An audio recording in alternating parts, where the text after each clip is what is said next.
Close to 50 large garbage bags of solid waste were removed from mangroves in the Blue Lagoon Protected Area of Montego Bay, St. James, in what environmentalists say is a persistent challenge with plastic pollution. Krista Campbell has this story.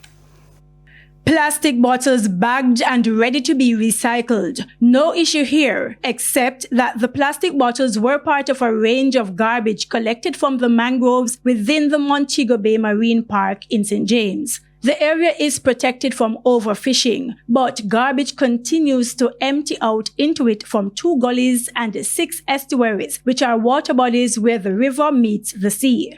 As part of the observation of Earth Day last Wednesday, the Marine Park Trust, which manages the protected area, organized a cleanup of the mangroves.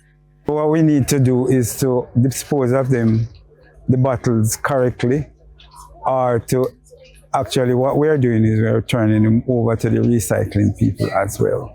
Despite a 2016 ban on single-use plastic, which has caused a decline in plastic pollution across the island, Executive Director Hugh Shim notes there's still a big challenge. The plastic bottles is hard to manage, but what we need to do is to manage the disposal, because they're useful when they're recycled. They can turn into building materials, tiles, and all kind of different things. So it's really the recycling I think we need to manage, as well as not having it get into the waters. He says it's important to stop solid waste from reaching out to sea, where it will pose a serious problem for fish and other marine life. So if the fish population dies, then the reefs will eventually die. And that will cause, coastal erosion, as well as we won't have as many what we call carbon sinks, because the reefs actually help to absorb some of the carbon from the atmosphere. He pointed to the impact on tourism, particularly activities like scuba diving, snorkeling, and swimming.